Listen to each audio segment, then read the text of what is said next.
성경은 우리 인생을 나그네의 삶이요 순례자의 길이라고 가르쳐 줍니다.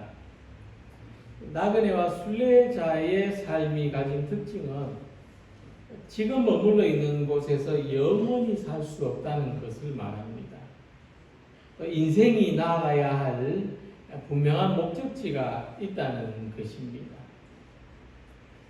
그것은 특별한 장소를 가리키는 것이 아니라 우리 인생 전체의 궁극적인 목적을 이야기하는 것입니다.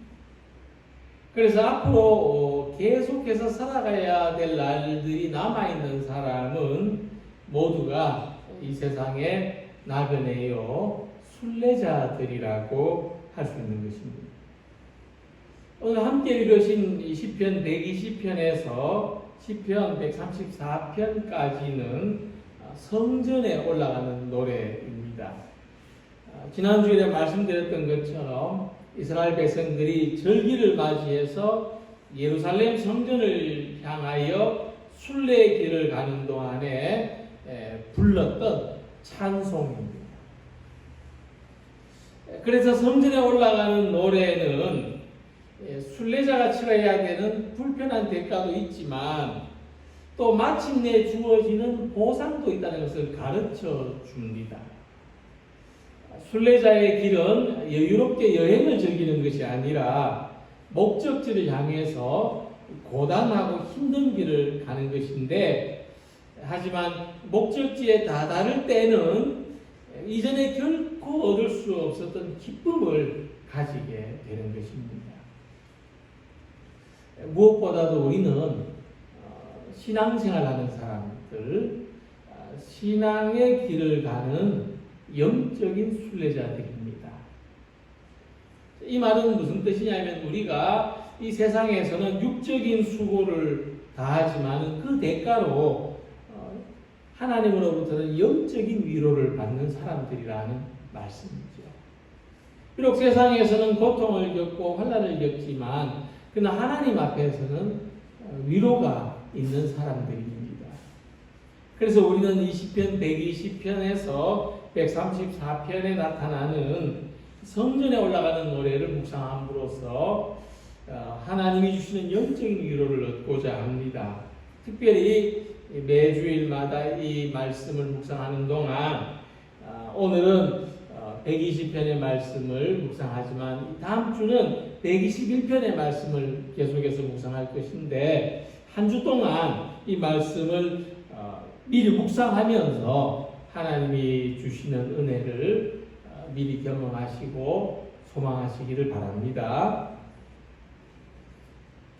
누구나 이사를 하죠. 누구나 이사를 하고 지금 살고 있는 집에서 계속 살 수도 있고 또 이사를 할 수도 있는데, 저는 울산에 와서 사는 동안 한 서너 번 정도 이사를 했습니다. 근데 옮길 때마다 좋은 집이 예비되어 있었어요. 옮길 때마다 좋았어요. 그러니까 지금 살고 있는 곳이 제게는 지금까지 살았던 집 중에 제일 좋은 집입니다. 저는 지금 제일 좋은 집에서 살고 있습니다. 그리고 앞으로 더 좋은 집에서 살 것을 믿습니다.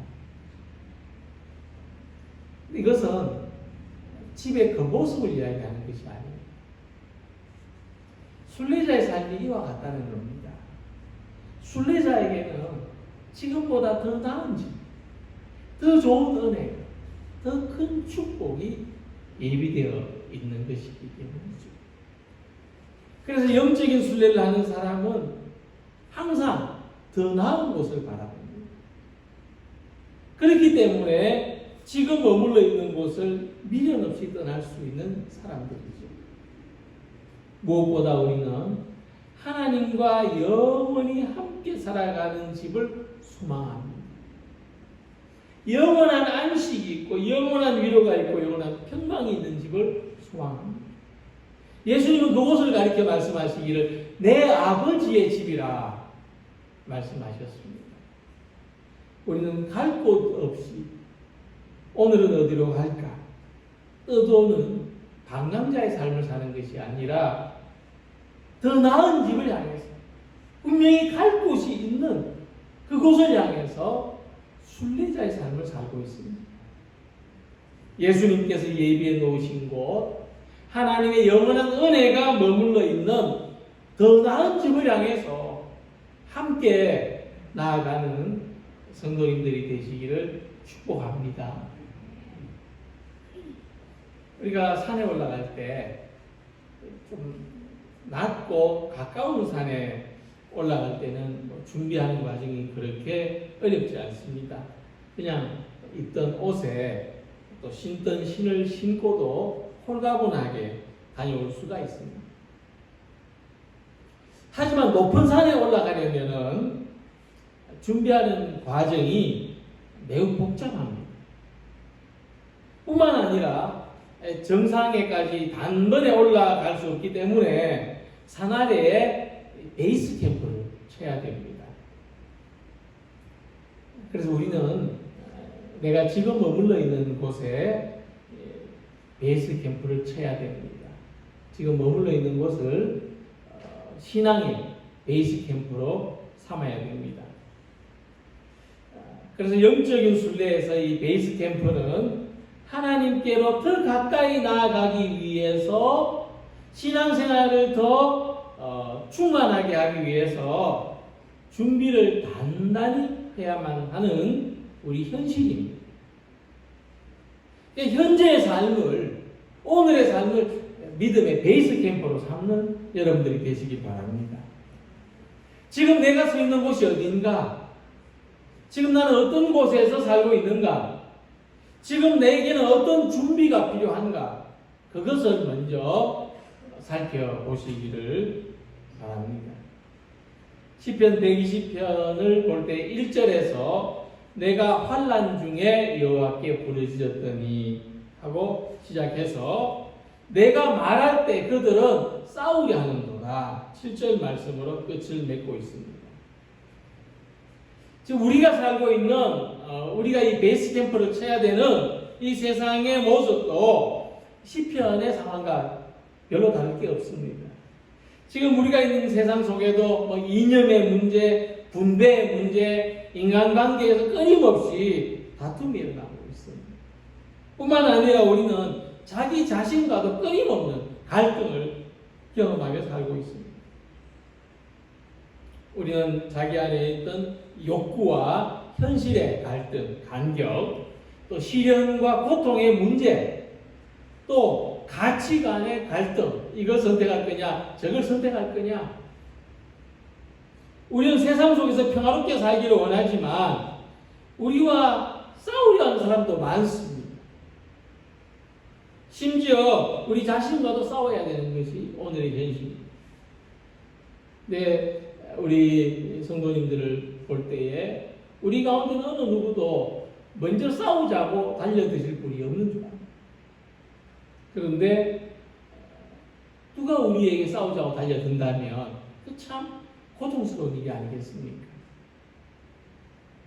그리고 다음에는 거짓된 입술과 속이는 혀에서 내 생명을 건져주소서 하고 간구했습니다. 우리가 살고 있는 세상 결코 정직하지 않습니다. 지금도 우리는 수없이 쏟아지는 뉴스 정보 속에서 무엇이 진짜고 무엇이 가짜인지 분별해야만 됩니다. 몸에 좋다고 해서 매일 챙겨 먹던 영양제가 가짜 성분으로 만들어졌다는 것을 알았을 때 그때 느끼는 상실감은 말로 다 표현할 수 없을 겁니다. 철석같이 믿었는데 거짓이었다는 것을 알게 됐습니다. 믿고 의지했던 사람에게 속았다는 것을 깨달았습니다. 그 배신감은 어떤 말로도 위로받기 어려울 것입니다.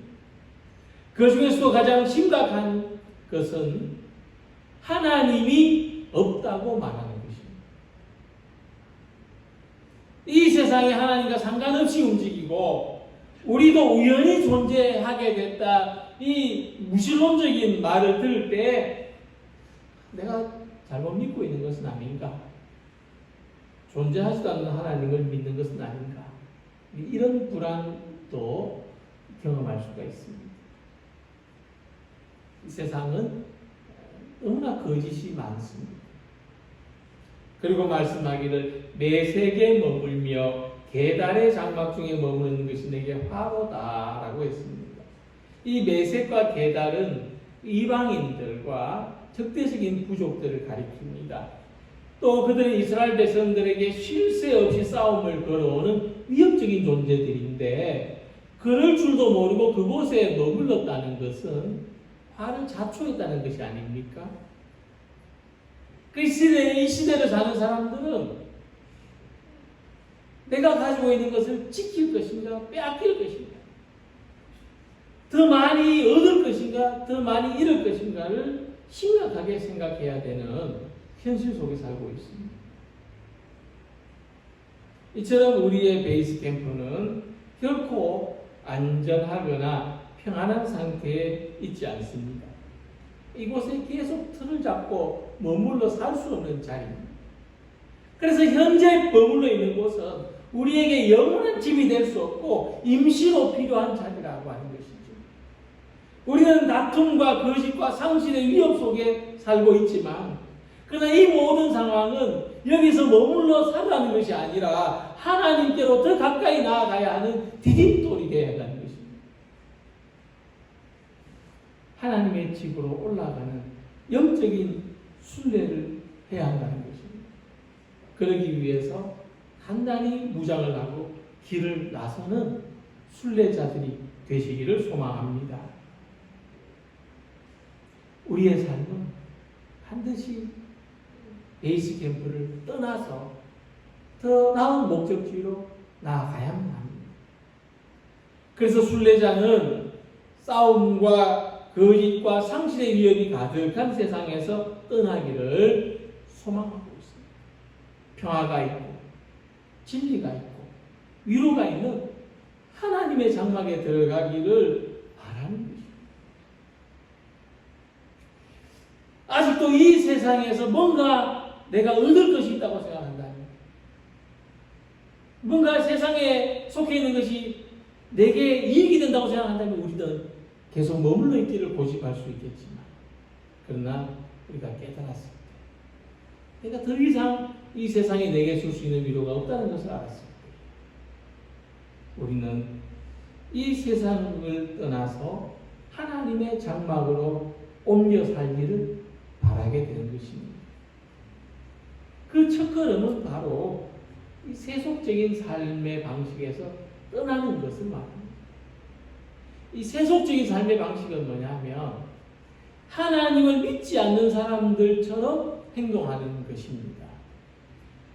싸움하는 사람들과 똑같이 싸우고 거짓말하는 사람들과 똑같이 거짓말하고 칼을 드는 사람들에게 칼로 대항하는 것입니다. 그러나 순례자의 삶을 산다는 것은 폭력에 대해서 평화를 지키는 것이고 거짓에 대해서 진리로 나아가는 것이고 겉옷을 가져가려는 사람에게 속옷까지 내어주는 것처럼 전혀 새로운 삶을 추구하는 것입니다. 나는 좀 다르게 살겠다. 그 길을 가는 것입니다. 그래서 예수님이 제자들을 부르실 때 그들은 유일한 삶의 수단이었던 배와 그물을 버려뒀다고 했습니다. 그 시대 사람들은 결코 그렇게 살지 않았습니다.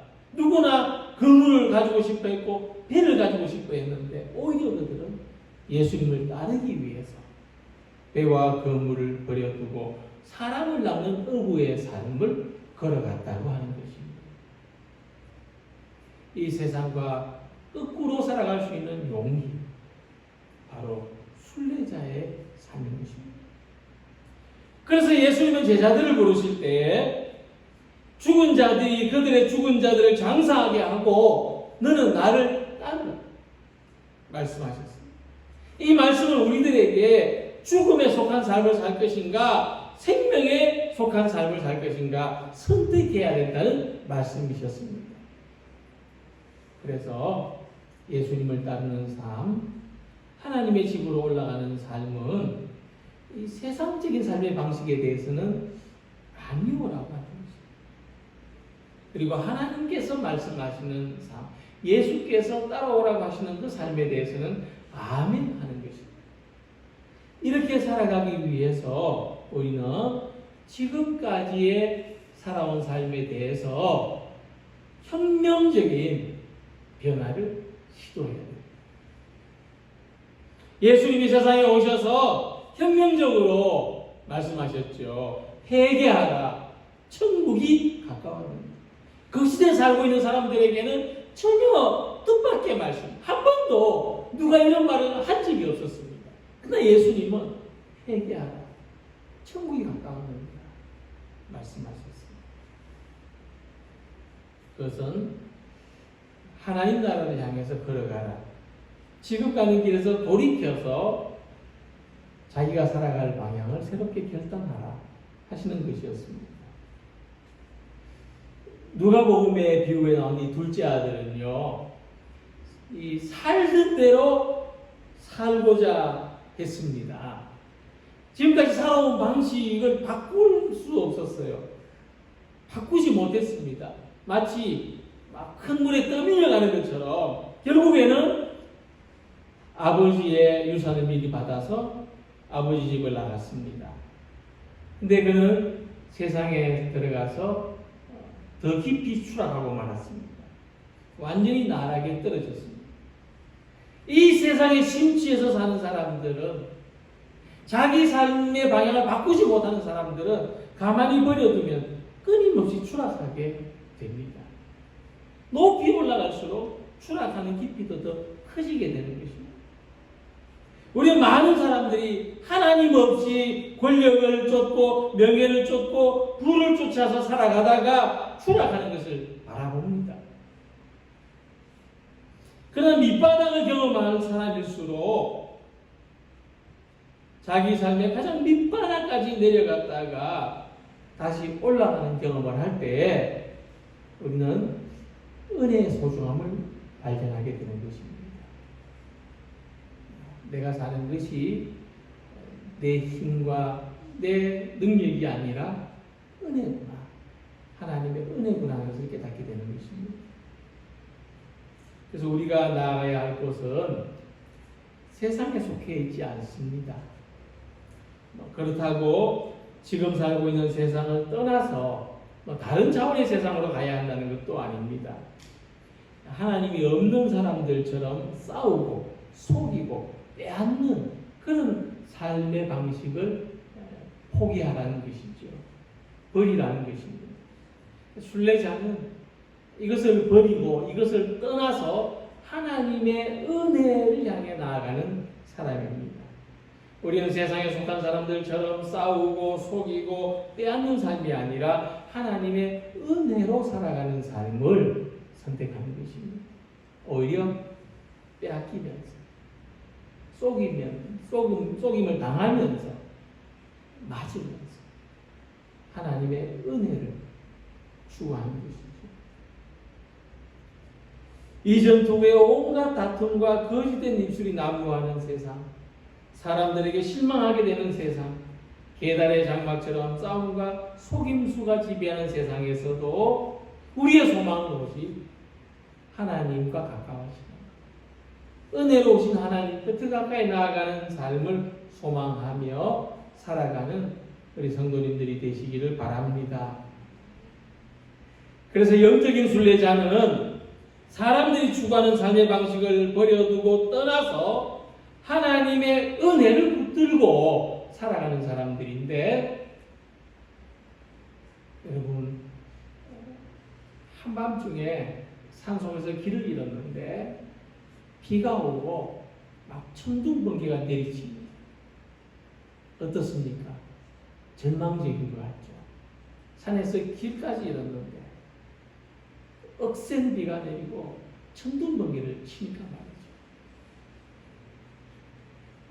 그런데 그때 눈을 감는 사람이 있는가 하면 그 짧은 순간에, 그 번쩍하는 순간에 길이 어디 있는가를 찾는 사람이 있어요.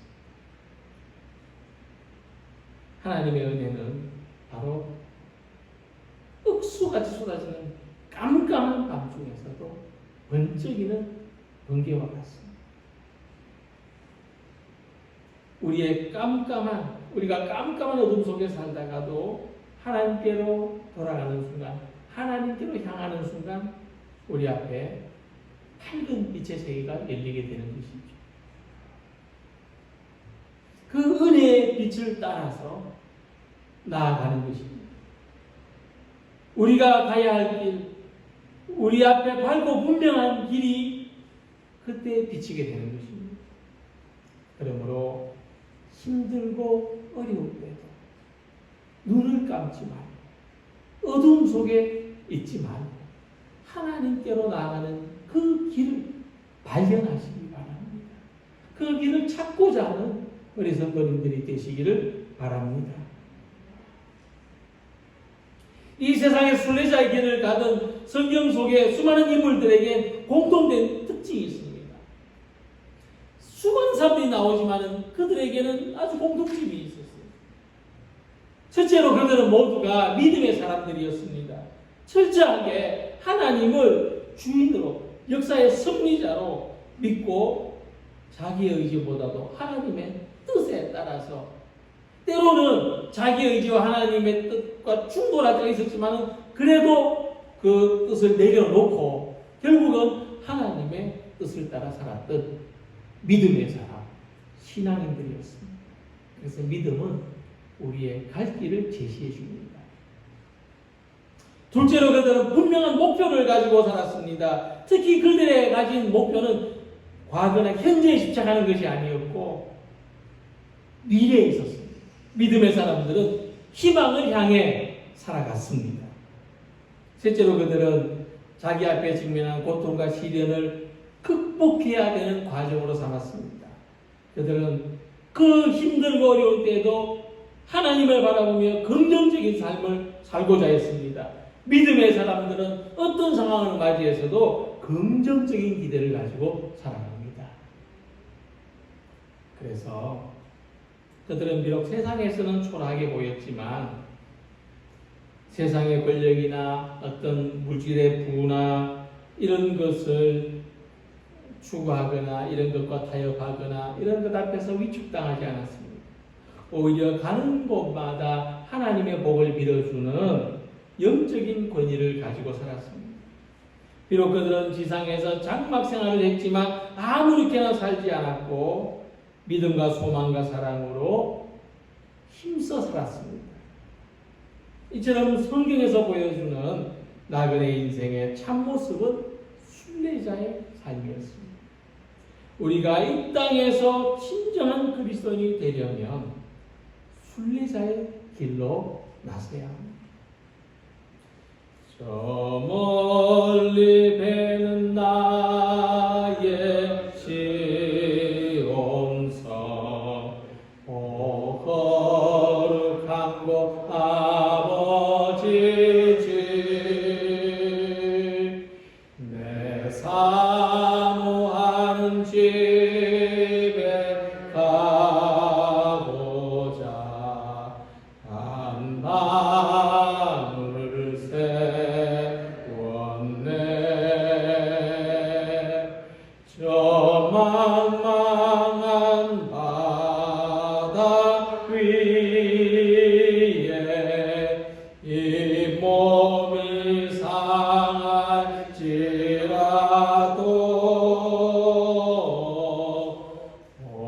오늘은 이곳 내일은 저곳 주 복음 전하리.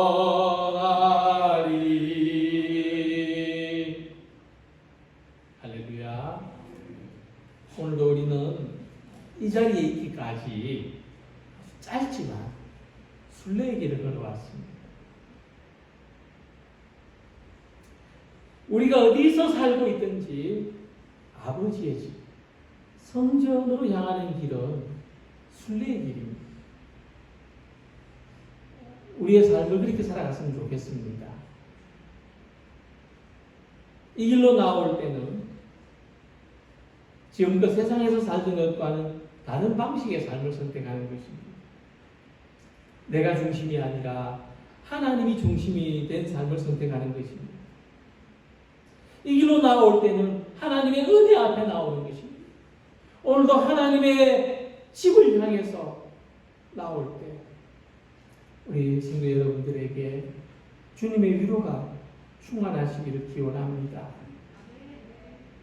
하늘 아버지를 향해서 하나님의 나라를 향해서 방향을 정하고 발걸음을 옮기고 살아가시기 바랍니다. 이 영적인 위로가 있는 길, 이 은혜가 있는 길을 한 걸음씩 함께 걸어가는 우리 성도님들이 다 되시기를 주님의 이름으로 기원합니다. 기도하겠습니다.